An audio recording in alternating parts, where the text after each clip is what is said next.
Assalamualaikum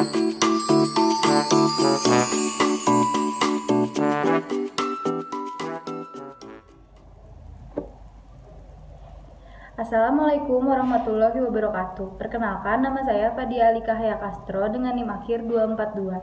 Di sini saya akan menjelaskan tentang agenda yang akan nantinya dijelaskan. Yang pertama ada definisi SIM dengan DFD. Lalu ada gambaran DFD pada PT Indomarko Prismatama. Lalu terdapat simbol-simbol DFD. Selanjutnya ada DFD pada fungsi perusahaan. Yang pertama ada definisi sistem informasi manajemen.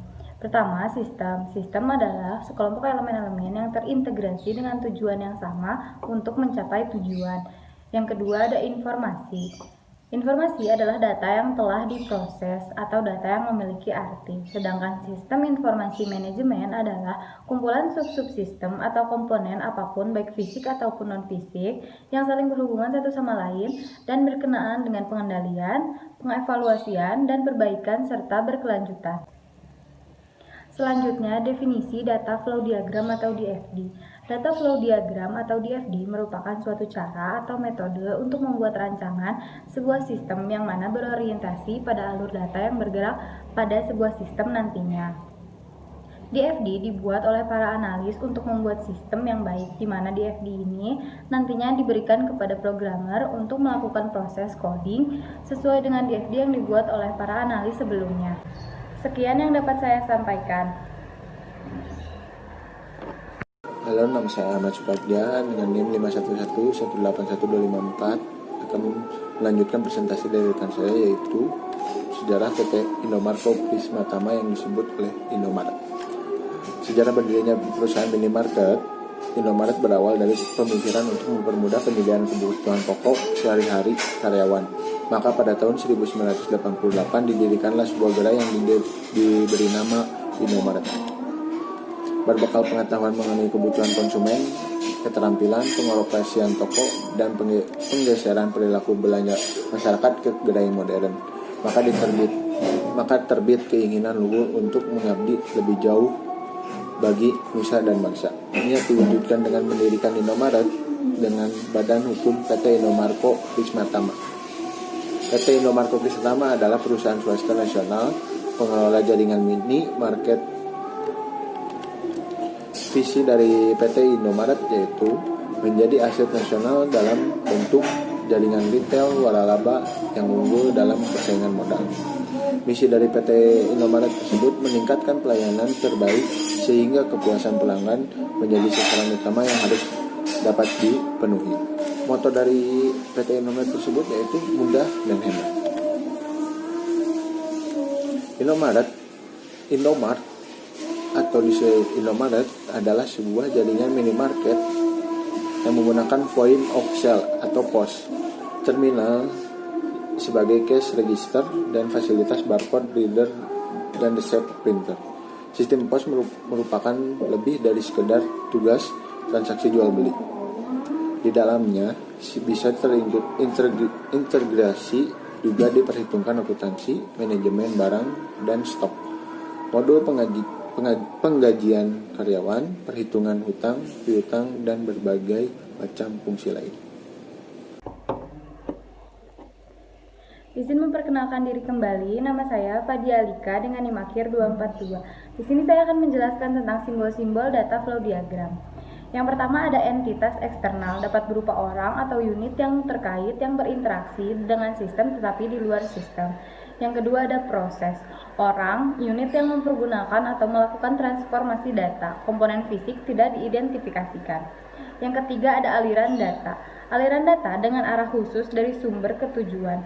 Yang keempat ada data store, penyimpanan data atau tempat data direfer oleh proses. Sekian yang dapat saya sampaikan. Assalamualaikum warahmatullahi wabarakatuh. Saya Desi Rohmayanti. Di sini saya akan menjelaskan tentang DFD Sales atau Sistem Informasi Penjualan pada PT Indomarko Prismatama atau biasa disebut Indomaret.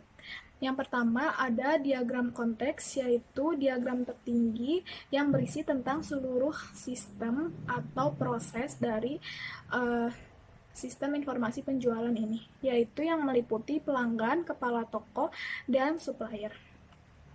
Selanjutnya ada diagram level 0 yang berisi tentang 1.0 proses penjualan, 2.0 proses pembelian, dan 3.0 proses dari retur.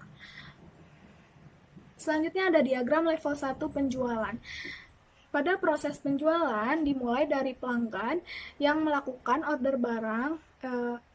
Sebelumnya, pelanggan akan mencari terlebih dahulu barang yang ingin mereka beli. Jika tidak ada, mereka akan menanyakannya kepada pegawai toko atau pramuniaga, yang lalu pramuniaga akan mencatat order barang dan mengecek persediaan dari barang tersebut. Jika barang tersebut ada, maka pelanggan akan melakukan step selanjutnya, yaitu transaksi atau pembayaran dari barang tersebut. Nah, pada proses transaksi tersebut, kasir akan mencetak dan memberikan bukti transaksi berupa nota penjualan kepada pelanggan. Nah, nota penjualannya ini akan dicetak dua, yang satu untuk pelanggan dan satunya lagi akan dibuat untuk laporan penjualan yang akan diberikan kepada pemilik toko.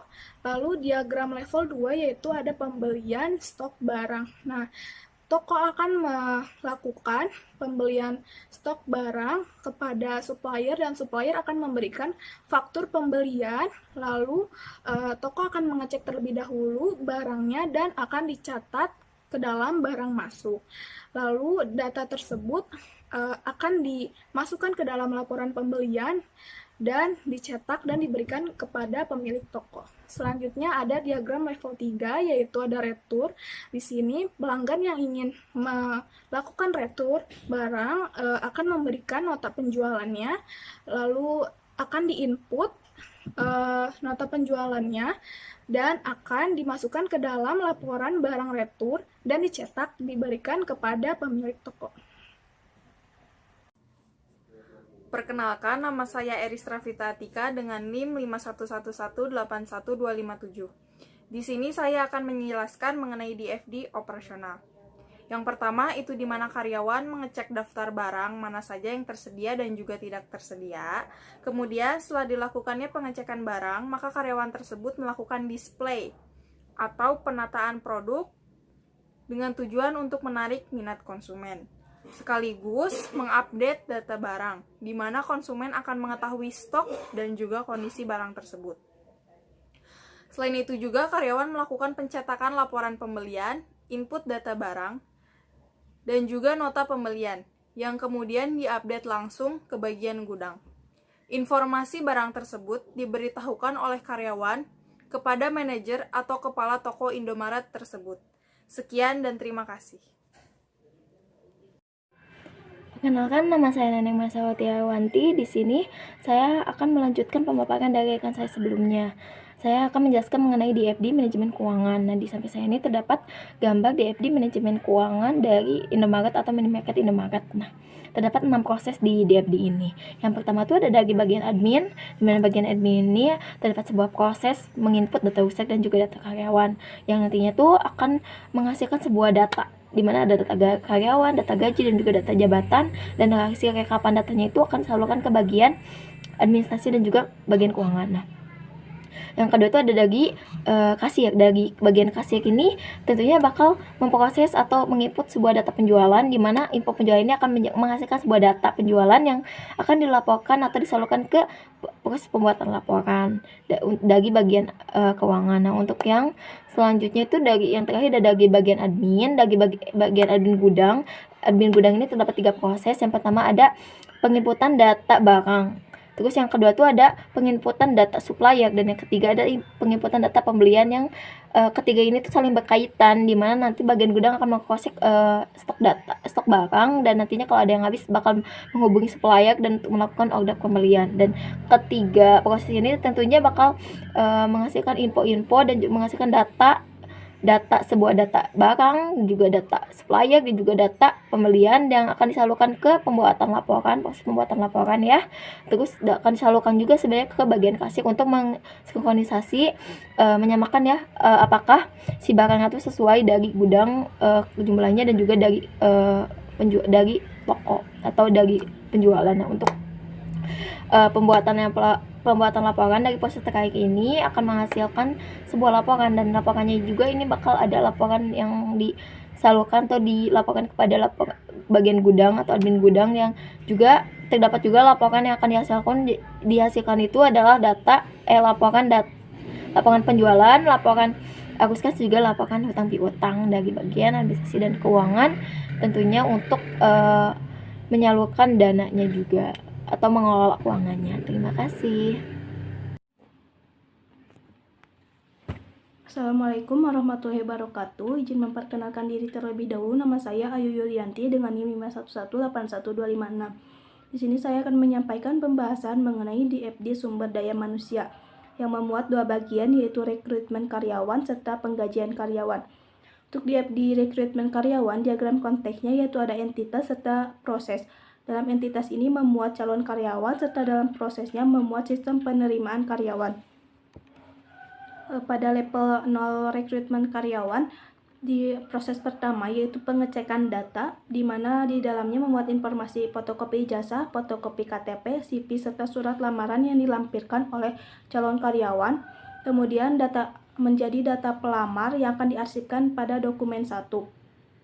Proses kedua yaitu melakukan tes untuk terhadap calon karyawan, di mana dalam proses ini informasi yang dimuat yaitu dari data pelamar, kemudian dari soal tes. Soal tes ini akan diberikan kepada calon karyawan, kemudian calon karyawan melampirkan kembali jawaban tes tersebut.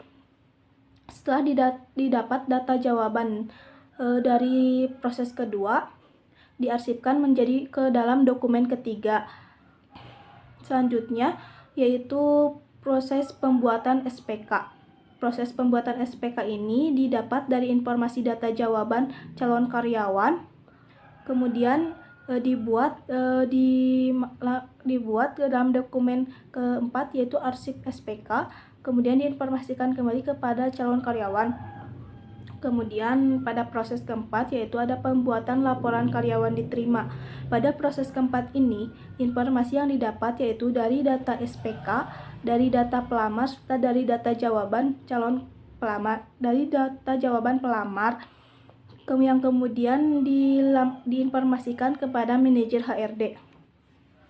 Yang kedua yaitu mengenai penggajian karyawan. Diagram konteksnya yaitu ada entitas yang memuat karyawan dan proses yang memuat sistem penggajian karyawan. Pada level 0 penggajian karyawan, proses yang pertama yaitu penyerahan absen dari karyawan, kemudian dilakukan rekap absen yang diarsipkan sebagai rekap absen, sebagai arsip karyawan, serta sebagai arsip overtime, arsip daftar karyawan.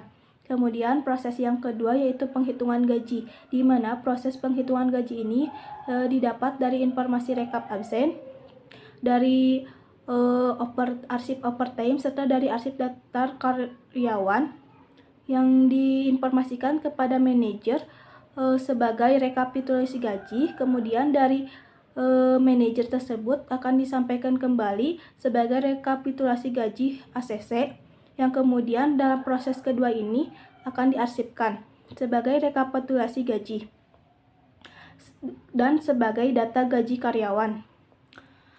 Proses yang ketiga yaitu pembayaran gaji, di mana pembayaran gaji ini dimuat dari informasi data gaji, kemudian akan diarsipkan gaji, akan diinformasikan kepada karyawan sebagai arsip gaji tanda terima gaji, dari karyawan diinformasikan kembali sebagai tanda terima gaji ACC, dan tanda terima gaji ACC itu akan diarsipkan. Kemudian proses keempat yaitu pembuatan laporan gaji. Pembuatan laporan gaji ini didapat dari informasi dari data gaji karyawan serta data terima gaji ACC, kemudian akan diarsipkan sebagai kopi laporan gaji dan dilaporkan kepada manajer terkait. Terima kasih. Sekian dari saya. Mohon maaf kurang lebihnya. Wassalamualaikum warahmatullahi wabarakatuh.